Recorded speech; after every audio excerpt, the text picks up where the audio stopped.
The ultimatum. The massive ship appeared above Earth without warning, blocking out the sun over half of Europe. It was beautiful and terrible at the same time.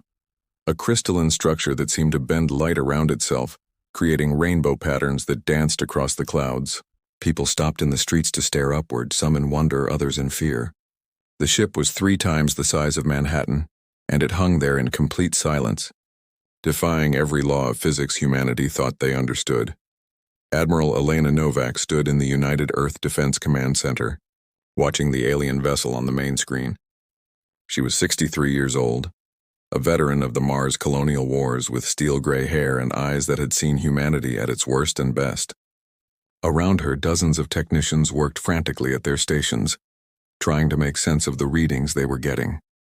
The ship had appeared exactly 6 hours ago, and since then, it had done nothing but hover there, waiting. "Any response to our communications?" Novak asked her communications officer, Lieutenant James Wong. The young man shook his head, frustration clear on his face. They had been broadcasting welcome messages in every frequency, using mathematics, music, and images to try to establish contact. The aliens remained silent. Then, without warning, a beam of golden light shot down from the ship, landing in the plaza outside the UN building in Geneva. The light solidified into a platform and 3 figures materialized on it. They were humanoid but taller, perhaps 8 feet in height, with skin that seemed to shift between silver and gold depending on the angle of the light. Their faces were angular and perfect, like sculptures given life with eyes that held too many colors to name. The entire world watched through news cameras and phones as the aliens walked toward the UN building. No one tried to stop them. There was something about the way they moved, a confidence that suggested any resistance would be pointless. They entered the building and were directed to the main assembly hall, which had been hastily evacuated of all but essential personnel. Admiral Novak was there within the hour. Transported by the fastest military aircraft available, she entered the assembly hall to find the 3 aliens standing at the center, patient and motionless. One of them, apparently the leader, turned to look at her as she approached. When it spoke, its voice filled the room without seeming to come from any particular direction. "I am Executor Vian of the Zephyron Empire, speaking for the Galactic Tributary Council. You are the military leader of this world?" The alien's voice was musical but cold, like wind chimes made of ice. "I am Admiral Elena Novak, representing Earth's United Defense Forces. We welcome you to our planet and hope this is the beginning of peaceful relations between our species." She kept her voice steady, professional, even as her heart raced. This was it, the moment humanity had dreamed of and feared for centuries. First contact with an alien civilization. Executor Vian tilted its head slightly, a gesture that might have been amusement. "Peace is earned through order, and order is maintained through tribute. Earth has reached the minimum technological threshold to join the galactic community. As with all emerging species, you must now accept your place in the hierarchy." Novak felt her stomach tighten. "Hierarchy?" "The Galactic Tributary Council maintains order across 12,000 star systems. Each species contributes according to their capabilities and receives protection in return. For Earth, as a new member, the terms are standard." Vian raised a hand and a holographic document appeared in the air between them, written in perfect English. The terms were staggering. Earth would provide 60% of its rare earth minerals, 40% of its water resources, and 30% of its working population for off-world labor. In addition, humanity would cease all weapons development and reduce its military to a peacekeeping force of no more than 10,000 individuals.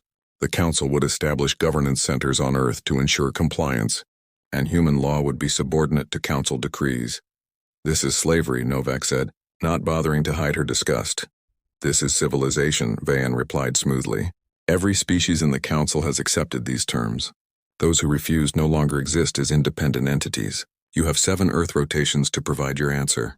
We recommend you use this time to study the histories of the Keplan, the Mordex, and the Thenari. They all chose resistance. Their worlds still exist, but they do not. The threat was clear. Submit or face extinction." Vian and the other 2 Zephyrons turned and walked back to their light platform, ascending to their ship without another word. The massive vessel remained hovering over Europe, a constant reminder of the countdown that had begun. Within hours, every leader on Earth was in emergency session. President Maria Santos of the Americas Union, Chairman Liu Wei of the Asian Cooperative, Prime Minister Amara Okonkwo of the African Federation, and dozens of others joined virtually in the most important meeting in human history. Admiral Novak presented the alien demands without editorializing, letting the facts speak for themselves. The debate was fierce. Some argued that survival was paramount. If the aliens could appear above Earth with such a massive ship, undetected by any of humanity's sensors, then their technology was centuries, maybe millennia ahead. Fighting them would be suicide.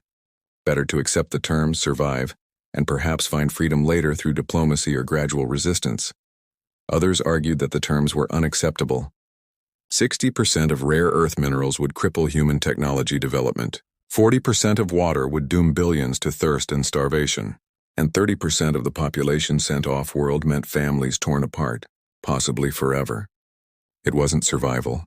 It was a slow death of everything that made humanity human. Dr. Rashid Patel, Earth's leading xenobiologist, had spent the first day analyzing every piece of data they had on the aliens. He requested permission to address the assembly, and his findings changed everything. He had been studying the historical records Vane had mentioned, the species that had refused the Council's demands.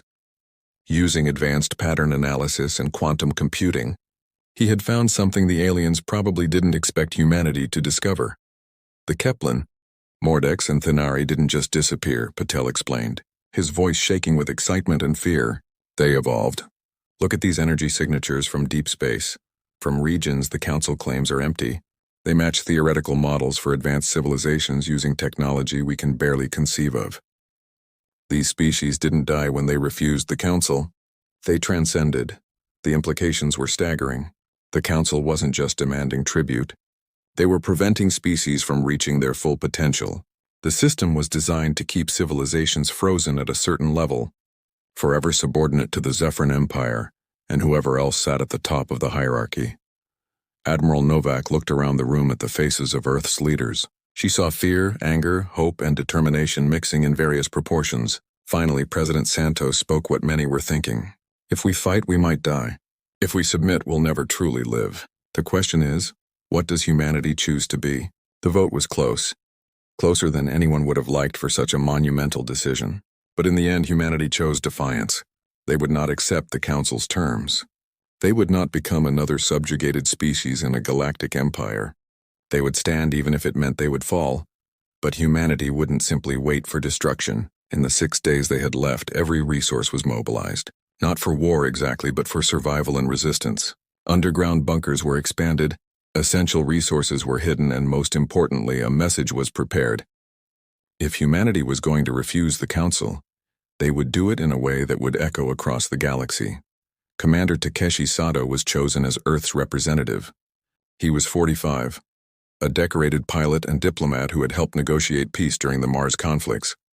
He spoke 7 languages fluently and had a gift for understanding what others needed to hear. More importantly, he had suggested the response that the Earth Council had ultimately approved, a single word that would carry more weight than any speech or document. As the 7th day dawned, the Zephyrin ship began to pulse with light. It was a summons. Earth's answer was required. A smaller vessel detached from the massive ship and descended to Geneva. Commander Sato was waiting, dressed in a simple black uniform with Earth's blue and green emblem on his chest. He carried no weapons, no documents, nothing but himself and humanity's answer. The journey to the Council's ship was brief and silent.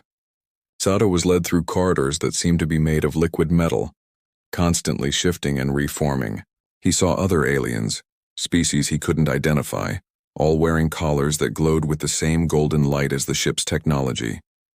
They moved with their heads down, never making eye contact. The perfect picture of subjugation. Finally, he was brought to a vast chamber where hundreds of holographic screens showed different worlds and species. Executor Vane stood at the center, and around him were projections of other council members watching from their distant worlds. This wasn't just about Earth.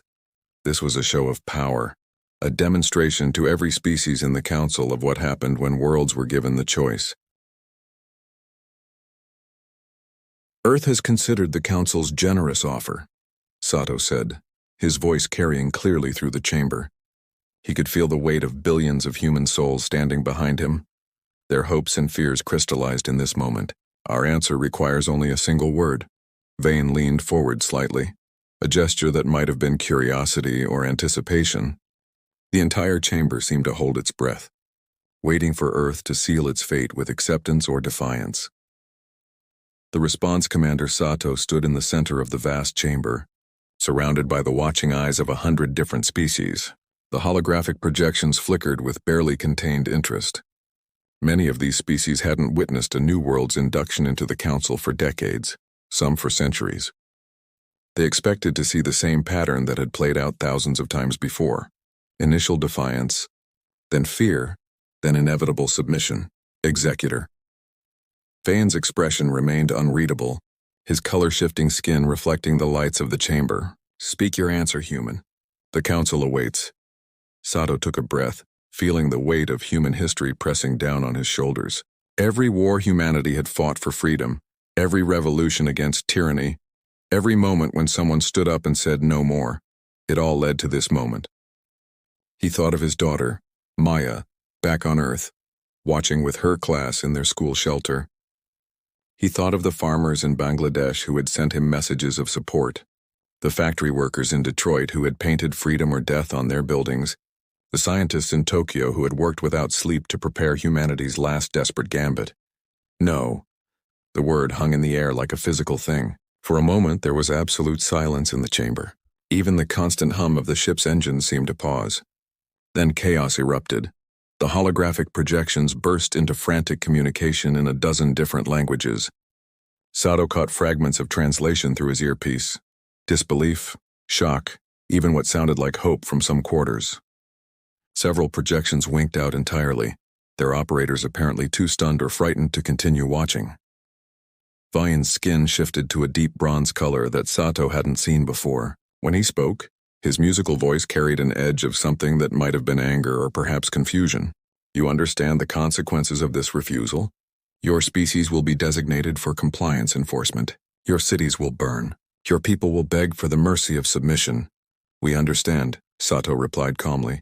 We also understand something else. We've studied your histories, Executor Vane. Not just the ones you wanted us to see, but the patterns hidden beneath. Every species that said no to you disappeared, yes. But they didn't die. They evolved beyond your reach. A projection to Vane's left suddenly solidified, becoming more real. It showed a creature that looked like a fusion of crystal and organic matter, beautiful and alien. When it spoke, its voice resonated through dimensions humans couldn't fully perceive. The human speaks truth, Executor. The Thinari remember. We remember everything. Vane spun to face the projection. Impossible. The Thinari were eliminated 800 cycles ago. The Thinari refused to kneel, the crystal being continued. We scattered to the void, learned to live between the stars themselves. We watched, we waited, and we are not alone. More projections began to shift and change. Where once there had been submissive council members, now stood representatives of the supposedly extinct species, the Keplan looking like living shadows with eyes of starlight. The Mordex, their bodies constantly shifting between states of matter, a dozen others, each transformed by their defiance into something greater than they had been.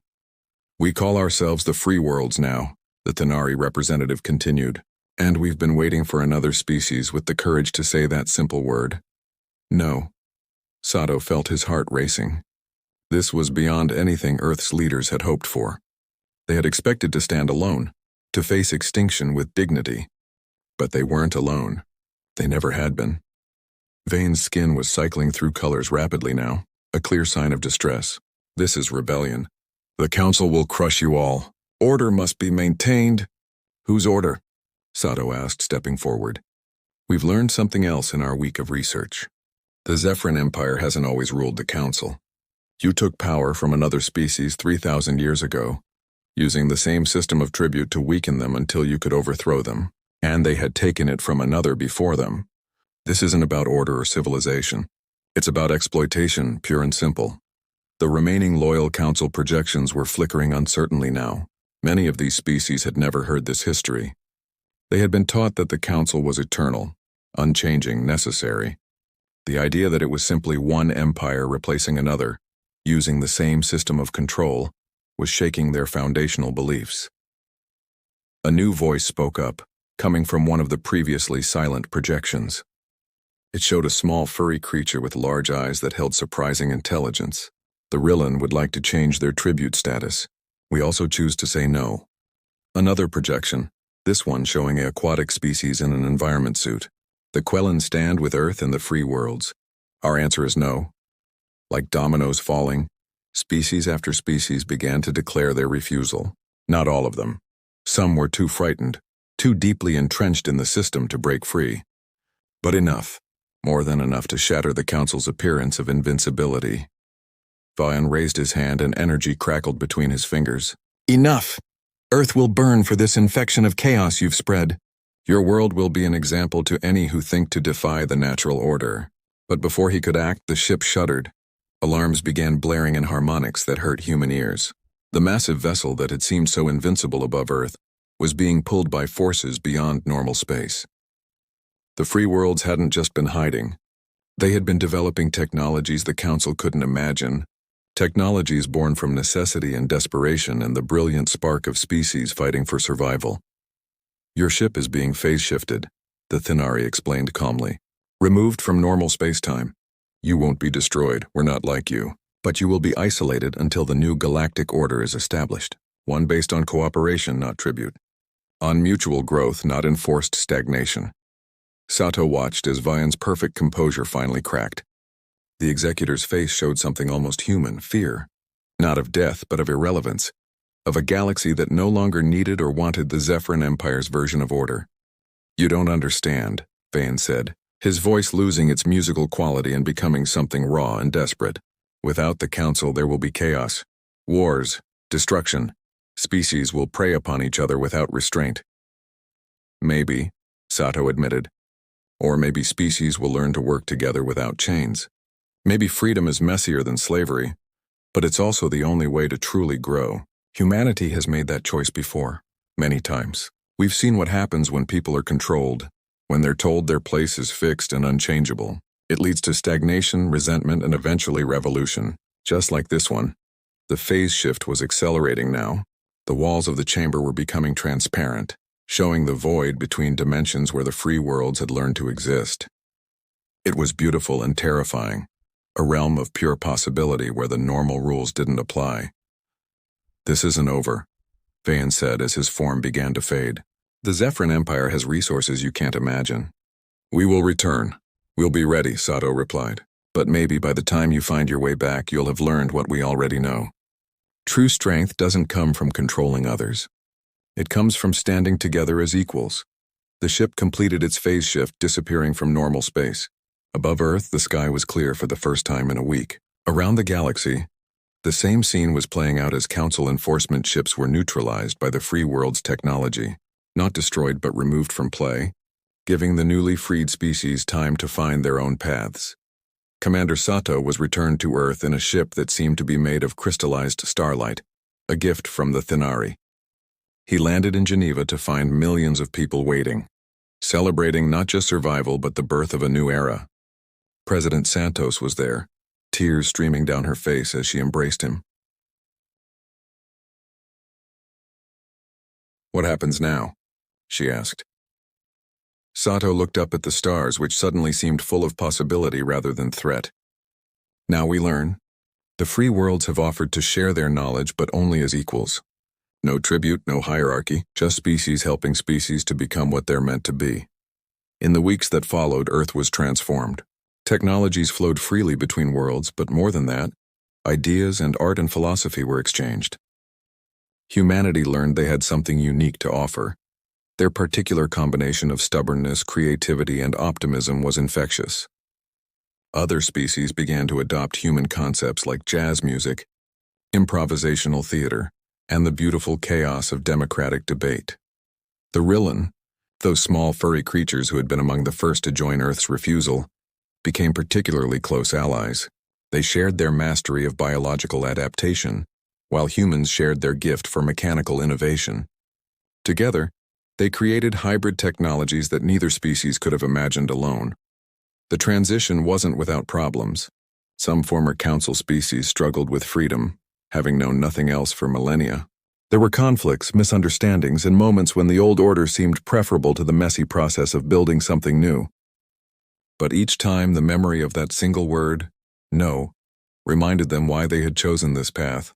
Admiral Novak, now Earth's ambassador to the free worlds, stood in the new Galactic Assembly Station, built at the liberation point between three galaxies. Unlike the Council's Chamber of Judgment, this was a place of equals where every species had a voice and a vote. She watched as hundreds of different life forms worked together, argued together, laughed together in ways that would have been impossible under the Council's rigid hierarchy. A young human aide approached her with a message pad. "Admiral, we've received a transmission from deep space. It's from another council, from a distant galaxy. They're demanding tribute from the Free Worlds Collective." Novak smiled, thinking of Commander Sato's historic refusal. "Send them our response." "One word should be sufficient," the aide grinned. "No, no."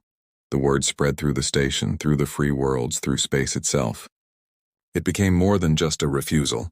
It became a rallying cry, a declaration of independence that echoed across the cosmos. Species that had never heard of Earth began to use the human word, adapting it to their own languages but keeping its essential meaning. The right to refuse. The power to choose. The freedom to become.